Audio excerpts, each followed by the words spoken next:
Hello friends, আজকে একদমই তোমাদের সাথে কথা বলিনি। আমি সকাল থেকে প্রচণ্ড ব্যস্ততার মধ্যে কেটেছে। আমি বাজারে গেছিলাম, বাজার থেকে ব্যাক করলাম, ব্যাক করে এসে মনে হলো যে একটু তোমাদের সাথে কথা বলি। তার জন্য আমি চলে এলাম ছাদে।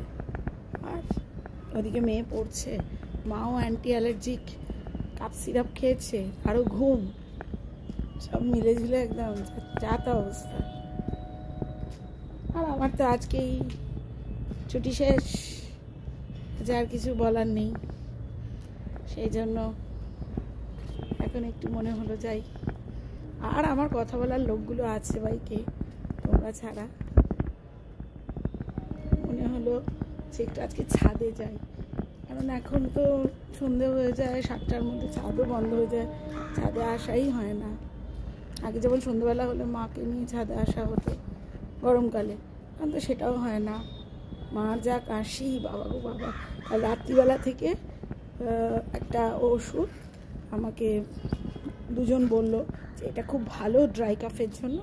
তো আমি আবার রাতে ডাক্তারকে মেসেজ করলাম যে এটা দেওয়া যাবে কিনা। ডাক্তার বললো হ্যাঁ দিয়ে দেখতে পারেন, 48 আওয়ার্স ওয়াচ করুন, নাহলে সিরিয়াসলি ব্যাপারটাকে নিতে হবে। তো ওই ওষুধটা কালকে রাত্রে খাওয়ার পরে প্রচুর ঘুমিয়েছে, কিন্তু যখন ঘুম ভেঙেছে তারপর আবার কেসেছে। যতক্ষণ ঘুমিয়েছে ততক্ষণ কাশিনি।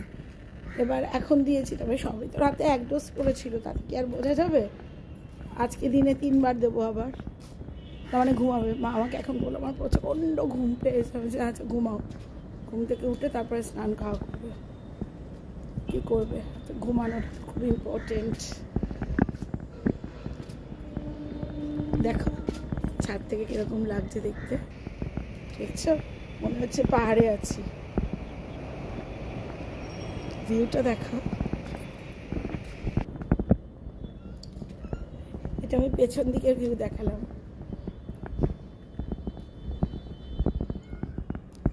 একটু একটু কুয়াশাও রয়েছে চারদিকে। আবার এই সাইড থেকে দেখাচ্ছি, দেখো, দেখতে পাচ্ছ? একটু ফগি, এখনো ফগি রয়েছে। অনেকক্ষণ কথা বললাম, আবার ট্রাই করবো তোমাদের সাথে কথা বলার। কারণ 3টের সময় আবার বেরোবো শিয়ালদা, ফলের বাজার করতে যাবো। টাটা।